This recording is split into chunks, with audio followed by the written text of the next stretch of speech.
এগিয়ে নিয়ে চলবো। আমার আবৃত্তিটা যদি আপনারা ভালো করে শোনেন বা তোমরা ভালো করে শোনো, বুঝতে পারবে নামগুলো জাস্ট খেয়াল করো। প্রত্যেকটা নামের মধ্যে মিল আছে, নামগুলো বুঝলে বুঝতে পারবে যে কবিতাটা কি বলতে চেয়েছে। কবিতাটার নাম হচ্ছে ভারতবর্ষ, কবি দীনেশ ঠাকুর। একটু ভারতবর্ষ মানে কেবল আর্ট পেপারে আঁকা জল রঙের মানচিত্র। ভারতবর্ষ মানে হর্ষবর্ধন কিংবা বাবরের বিজয় বার্তা নয়। ভারতবর্ষ মানে শুধু বিজয় সিংহের সিংহল বিজয়ের ফ্যাসিস্ট গৌরব গাথা নয়।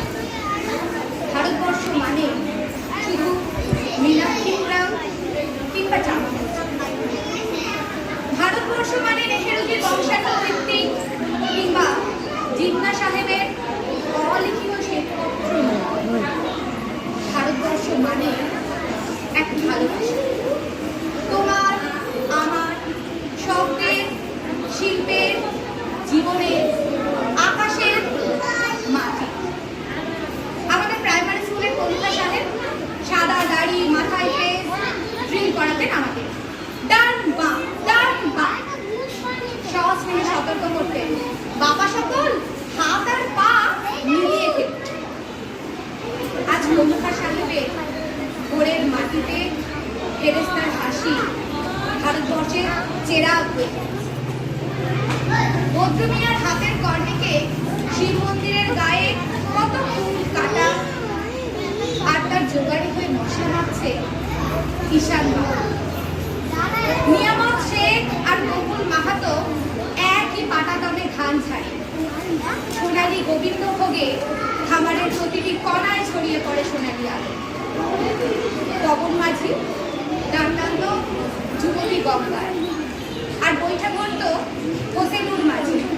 সাবলে সলো মাঝি সামুতে কাঁচা খাকির গান, সোনা বালির সর আর ঘূর্ণিঝড়ের ঘাট। আমার ভারতবর্ষে কোনো গেরুয়া রাজনীতিবিদ কিংবা ইমামের নির্দেশ না।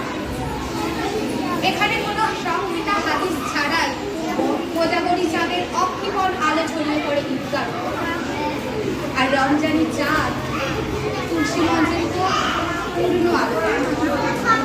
আমার ভারতবর্ষ মানে রবি ঠাকুরের মধ্যে কাজী নজরুল, রবি শঙ্কর আর আলী আকবরের যুগল, গণেশ পাইনার মাকবুল পিলার রঙিন ছবি।